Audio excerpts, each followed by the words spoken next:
सो दोस्तों welcome to money stocks. तो इस वीडियो के अंदर हम लोग बात करने वाले हैं मल्टीपल स्टॉक्स के बारे में। तो चलिए सबसे पहले हम लोग डिस्कस करेंगे विप्रो के बारे में। तो बेसिकली कंपनी का आज के दिन का परफॉर्मेंस अगर आप देखोगे तो अभी तक मार्केट क्लोज होने के लिए आधा घंटा बचा हुआ है, फिर भी कंपनी ऑलमोस्ट हमें 4 से 4.5% तक की तेजी के अंदर हमें विप्रो ये कंपनी ट्रेड कर रहा है। कहीं ना कहीं मैंने पहले दोस्तों आपके साथ शेयर किया था कि ये कंपनीज का जो परफॉर्मेंस होने वाला है ना, अगर मार्केट के एस्टिमेट्स की, मार्केट के एक्सपेक्टेशंस के हिसाब से अगर कंपनी फुलफिल करता है तो आप समझ जाओ या फिर समझ सकते हो कि कंपनी का जो रिजल्ट्स है ना वो बहुत अच्छा खासा आने वाला है। तो विप्रो इस कंपनी का रिजल्ट्स हमें आज के दिन नजर आने वाला है, जहां कंपनी Q3 का रिजल्ट्स हमें आज के दिन नजर आने वाला है। और ये कंपनी रिजल्ट्स के साथ साथ क्या करने वाला है, डिविडेंड का भी बेनिफिट देने वाला है। लेकिन कंपनी कितने पर शेयर का डिविडेंड देगा देखेगा। बेसिकली विप्रो इस कंपनी को बहुत बड़ा डिविडेंड का बेनिफिट नहीं देता, ये 1 पर शेयर का डिविडेंड का बेनिफिट देता है। 1 रुपीज़ के डिविडेंड का बेनिफिट हमें विप्रो कंपनी के अंदर दिया जाता है।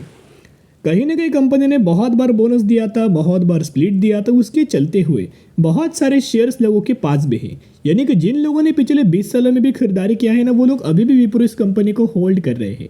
और वो शेयर्स इनटू अगर आप डिविडेंड करोगे तो बहुत ही बड़ा ये अमाउंट हमें निकल के आता है। तो कहीं ना कहीं अगर आप देखा जाए तो विप्रो ये कंपनी कैसा रिजल्ट परफॉर्म कर सकता है। आपने एक एग्जाम्पल को देख लिया कि इन्फोसिस के अंदर आज के दिन किस तरीके से तेजी आया। सही बात है। तो कहने का मतलब इतना ही है कि अगर कंपनी बुरा भी परफॉर्म करे ना, या फिर कंपनी विप्रो ये बुरा भी परफॉर्म करता है, सिर्फ मार्केट का जो एक्सपेक्टेशंस होता है उसको कंपनी फुलफिल अगर करता है ना, फिर भी विप्रो इस कंपनी को मार्केट क्या करेगा, पॉजिटिविटी के अंदर रिएक्ट करेगा। और विप्रो इस कंपनी का रिजल्ट कैसा आ सकता है वो तेजी के हिसाब से आपको पता लग जाएगा। जहां अगर कंपनी का रिजल्ट बुरा अगर आया होता तो ये तेजी दोस्तों नजर नहीं आया। यानी कि एक हिंट हमें कंपनी के द्वारा मिल चुका है कि रिजल्ट जो आने वाला है ना, मार्केट की एक्सपेक्टेशंस को फुलफिल करने वाला है। इसी की वजह से रैली अब हम पकड़ सकते हैं। तो देखिएगा एनालिस्ट का क्या मानना है और ब्रोकरेज फर्म का क्या मानना है।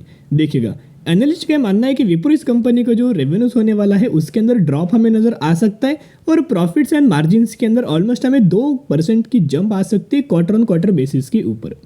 ये सिमिलर तरीके से मानना हमें इन्फोसिस के अंदर नजर आया था। ब्रोकरेज फर्म ने क्या बोला था कि इन्फोसिस कंपनी रेवेन्यूज के अंदर फॉल आएगा, लेकिन जैसे मार्केट के एक्सपेक्टेशंस के हिसाब से कंपनी ने फुलफिल किया, रेवेन्यूज के अंदर गिरावट नहीं हुआ, मार्केट ने क्या किया, बहुत अच्छा खासा रिवॉर्ड दिया और ब्रेकआउट भी कंपनी के द्वारा किया गया है। और विप्रो के अंदर भी बहुत अच्छा खासा पैटर्न हमें करंटली फॉलो हुआ है। उसके साथ साथ एनालिस्ट का ये भी दोस्तों मानना हमें नजर आ रहा है कि विप्रो इस कंपनी का जो प्रॉफिट्स है ना, उसके अंदर 11% की ईयर ऑन ईयर बेसिस के ऊपर गिरावट हमें नजर आ सकती। अभी दोस्तों देखना इन्फोसिस के जो आपने रिजल्ट देखा होगा, मैंने आपके साथ शेयर किया था। इन्फोसिस का जो रिजल्ट्स आया था ना, उसके अंदर जो कंपनी का प्रॉफिट्स था, प्रॉफिट्स के अंदर 7 से 8% तक की गिरावट हमें नजर आई थी। फिर भी मार्केट ने क्या किया, पॉजिटिविटी के अंदर रिएक्शन दिया, या फिर पॉजिटिविटी के अंदर हमें तेजी आया। ये कैसे हुआ, मार्केट जो एक्सपेक्ट करता है वो अगर कंपनी फुलफिल करता है तो कोई गिरावट नहीं होती। तो जैसे हमने कल के दिन एनालिसिस किया था इन्फोसिस कंपनी का मार्केट के एक्सपेक्टेशंस, तो बेसिकली अभी हम बात करेंगे विप्रो इस कंपनी के मार्केट के एक्सपेक्टेशंस क्या है, कि अगर ऐसा रिजल्ट आए तो हमें किस तरीके से परफॉर्मेंस नज़र आ सकता है आने वाले फ्यूचर में, इन विप्रो कैसे कंपनी ट्रेड कर सकती। देखिएगा तो विप्रो कंपनी का जो Q3 का रिजल्ट है ना, उसका एक्सपेक्टेशंस मैंने आपके साथ शेयर किया, ब्रोकरेज फर्म ने क्या बोला था, लेकिन अभी मार्केट इसे क्या एक्सपेक्ट करके चल रहा है। सही बात है, मार्केट को क्या चाहिए। देखिएगा मार्केट ये मानता है कि कंपनी का जो अर्निंग पर शेयर है ना वो 5.03 आना चाहिए, और अगर ये अर्निंग पर शेयर कंपनी अगर रिपोर्ट करता है ना 5.00 या फिर 4.99, ये भी क्या होगा, मार्केट इसे पॉजिटिविटी के ही अंदर दोस्तों अच्छे खासे बेसिस के ऊपर नजर आएगा। ये पॉजिटिविटी मार्केट मानेगा। उसके साथ साथ रेवेन्यूज के अंदर क्या एक्सपेक्टेशन है मार्केट के, मार्केट को क्या चाहिए, 22,110 करोड़ के आसपास मार्केट या एक्सपेक्टेशन है रेवेन्यूज के अंदर। और अगर कंपनी यहाँ 22,000 करोड़ के आसपास भी अगर कंपनी या अच्छा खासा जनरेट करता है ना रेवेन्यूज, फिर भी क्या होगा, एक बहुत अच्छा खासा सरप्राइज होगा। और यहाँ मार्केट क्या करेगा, बहुत अच्छी खासी पॉजिटिविटी हमें मार्केट मानेगा और बिल्कुल भी विप्रो के अंदर गिरावट नहीं हो। लेकिन हमें जिस हिसाब से आज के दिन तेजी आई है ना, वो तेजी के हिसाब से तो ऐसे हमें चांसेस नजर आ रहे हैं, या आप चांसेस पकड़ सकते हो 70% से लेके 30%। 70% चांसेस ये है कि अगर तेज़ी हमें विप्रो के अंदर नज़र आई है ना, तो कंपनी अच्छा खासा रिजल्ट परफॉर्म कर सकती है। और 30% चांसेस ये हो सकते हैं अगर थोड़ा सा भी कंपनी का बुरा परफॉर्म आता है तो फिर कल के दिन गिरावट वाला सिनेरियो बन सकता है। लेकिन गिरावट वाला सिनेरियो अगर बनेगा तो शॉर्ट टर्म के लिए बनेगा। लंबे समय के लिए जो भी लोग निवेश करेंगे उनके लिए बहुत अच्छा खासा बाइंग करने का करंटली मौका नजर आ रहा है। तो चलिए अभी हम आ चुके हैं टेक्निकल चार्ट पैटर्न्स के अंदर। यहाँ अगर आप देखोगे तो विप्रो कंपनी का एक रेजिस्टेंस वाला लेवल तो आपको पता होगा, कहीं ना कहीं यही लेवल्स के आसपास बहुत सारे लोगों ने खरीदारी किया था, हमने एनालिसिस किया था। उसके साथ साथ हमने बहुत ही ज़्यादा बॉटम के आसपास कंपनी को खरीदारी किया है 420 रुपये के आसपास, जो पहला कंपनी के द्वारा ये जो रेजिस्टेंस लेवल है ना, जब इसका ब्रेकआउट हुआ था उस समय हमने खरीदारी किया था। अभी अगर आप देखोगे तो कंपनी ने क्या किया है, रेजिस्टेंस लेवल को ब्रेकआउट किया, रिटेस्ट किया और फिर अभी आने वाले समय के अंदर तेजी हमें नजर आ सकती है। तो पैटर्न बहुत ही अच्छा खासा बना हुआ है। क्लियर प्राइस एक्शन हमें कंपनी क्रिएट करके आगे बढ़ सकता है और सबसे पहले टारगेट 540 रुपये के आसपास नजर आ जाएगा। उसके साथ साथ जैसे कि आपको बताएं म्यूचुअल फंड्स का हर एक महीने का डेटा नजर आता है, वैसे रिसेंटली एक बहुत अच्छा खासा डेटा हमें अपडेट हो चुका है दिसंबर महीने का। तो यहाँ आप देख सकते हो ये जो डेटा मैं आपके साथ म्यूचुअल फंड्स का शेयर कर रहा हूँ विप्रो का, वो दिसंबर महीने का है, एकदम फ्रेश डेटा है, जिसके अंदर 51 म्यूचुअल फंड्स की खरीदारी एंड 41 म्यूचुअल फंड्स की बिकवाली नजर आ रही है। लगातार अगर आप दोस्तों कंपेयर करेंगे ना तो बिल्कुल भी म्यूचुअल फंड्स बिकवाली नहीं कर रहे हैं। देखिएगा जुलाई 2023 के अंदर देखोगे तो खरीदारी अगस्त के अंदर भी, सितंबर के अंदर भी, अक्टूबर के अंदर भी, नवंबर के अंदर भी और रिसेंटली दिसंबर के अंदर भी, यानी कि लगातार म्यूचुअल फंड्स के द्वारा हमें माल खरीदारी किया जा रहा है। और म्यूचुअल फंड्स हमेशा शॉर्ट टर्म के लिए खरीदारी नहीं करते दोस्तों, ये खरीदारी करते हैं लंबे समय के लिए।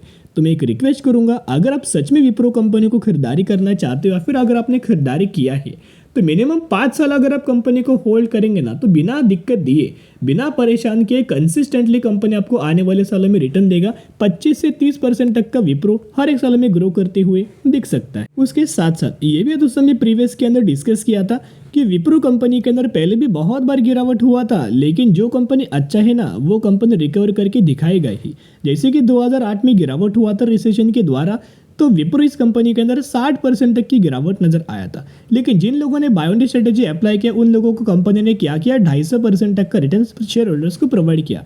फिर 2020 में आपको बताया कोविड के द्वारा गिरावट हुआ था। जिन लोगों ने गिरावट के अंदर खरीदारी किया, buy on the strategy apply किया, उन्हीं लोगों को विप्रो इस कंपनी ने क्या किया, एक साल में 200 से 250% तक का रिटर्न हमें बना के दिया। फिर हमने क्या एनालिसिस किया था, अगर ये विप्रो कंपनी करंटली जो गिर रहा है ना, ये गिरावट के अंदर बाइंग करने का सही मौका है। और जब भी कंपनी रिकवरी करेगा ना, बहुत ही जल्द आपको रिकवरी नजर आएगा और 200 से लेकर 250% तक का रिटर्न हमें विप्रो ये कंपनी बना के दे सकते। तो जरूर कंपनी को लंबे समय के लिए होल्ड करना। और अभी तक विप्रो का Q3 का रिजल्ट नजर नहीं आया। ऑलमोस्ट 1 से 2 घंटे में कंपनी का Q3 का रिजल्ट बहुत ही जल्द आएगा और जैसे ही कंपनी का रिजल्ट आता है 100% मैं आपके साथ शेयर कर दूंगा। चलिए अब हम डिस्कस करने वाले हैं IRFC कंपनी के बारे में। यस, जैसे कि आयरडा कंपनी की अगर बात कीजिए तो जैसे कि वो कंपनी क्या करता है, रिन्यूएबल एनर्जी को फाइनेंस प्रोवाइड करता है, वैसे ही IRFC कंपनी क्या करता है, इंडियन रेलवे को फाइनेंस प्रोवाइड करता है। तो दोनों कंपनी का बिजनेस हमें सिमिलर है। सिर्फ क्या है कि वो कंपनी रिन्यूएबल एनर्जी के अंदर काम करता है और ये कंपनी रेलवेज के अंदर काम करता है। तो कहीं ना कहीं अगर आप देखा जाए तो IRFC कंपनी के अंदर भी हमें आज के दिन 6% तक की तेजी नजर आ चुकी है। और IRFC कंपनी का लंबे समय का चार्ट देखोगे ना, तो जब से कंपनी आया है, IPO से अगर आप कैलकुलेट करके देखेंगे, IPO से कैलकुलेट करके देखेंगे तो 4 गुना हमें इस कंपनी के द्वारा शेयर होल्डर्स को बना के दे चुका है। तो जैसे कि एक बहुत बड़ा खबर आया है और कहीं ना कहीं इस खबर की वजह से RVNL कंपनी को बेनिफिट हो सकता है, IRFC कंपनी को बेनिफिट हो सकता है, आयरकॉन इंटरनेशनल को बेनिफिट होगा, IRCTC को भी इसका बेनिफिट नजर आ सकता है। अभी कौन सी खबर है, कौन सा अपडेट्स है, जैसे कि आप देख सकते हो बजट 2024। आपको पता है कि बजट के अंदर बहुत सारे सेक्टर हमें ट्रेंडिंग में होने वाले, चर्चे में होने वाले। गवर्नमेंट क्या कर सकता है, बहुत सारे सेक्टर्स के अंदर गवर्नमेंट क्या करेगा, बड़े बड़े इन्वेस्टमेंट करेगा।